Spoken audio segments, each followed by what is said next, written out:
Much of the Northwest is getting battered this Sunday by 3 fierce storms in a row, with another one on the way tonight. Heavy rain flooding the streets of Sacramento, sending trees crashing onto cars in San Francisco, even blowing over a big rig on the San Rafael Bridge.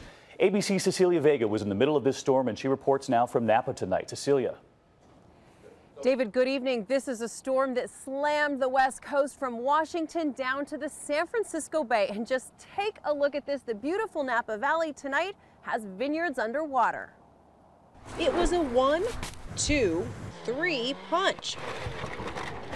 3 storms in less than 1 week plowing down on the West Coast. The latest one today dropping up to an inch of rain per hour in some spots, 45-mile-an-hour wind gusts. And this was the result. Nearly 100,000 people without power. Homes flooded, roofs smashed, cars underwater, even big rigs overturned, temporarily closing this bridge, a crucial artery across the San Francisco Bay. Listen to what everybody's telling you. Be prepared.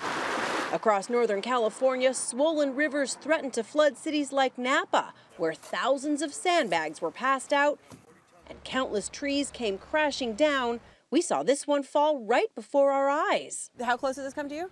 Within feet of my truck. We were driving down this highway here in Napa, and this tree literally just came crashing down in front of us. I just want to show you how huge this tree is. Take a look.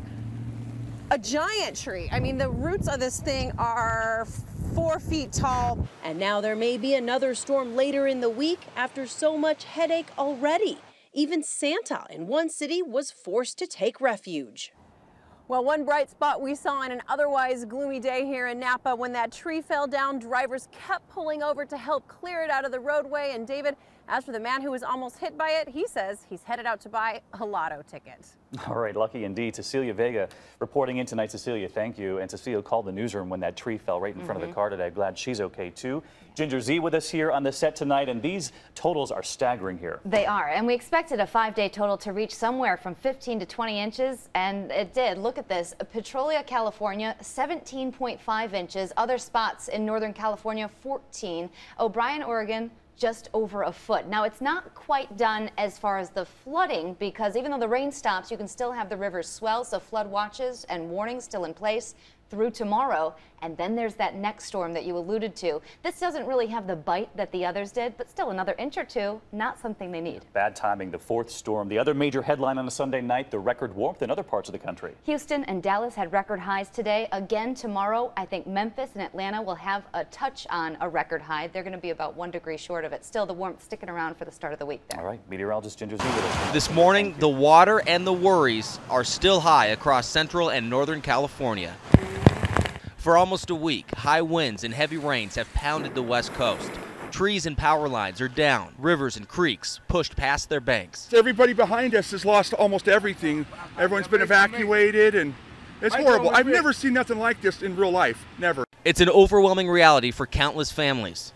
Sandbagging, trying to protect what they could, but many were still forced to find higher ground. That's important. Carolyn Morisco has seen her home, this area, flood before. It's just a helpless feeling because there is nothing else you can do. There's nothing. The rain has thankfully turned to snow across the Sierras, and even at lower elevations, many areas may finally get a bit of a break after what has been a relentless line of storms. The amount of water that has come out of the skies it's amazing. And it may not be completely over yet. In some of the hardest hit communities, more rain on the way by the middle of the week.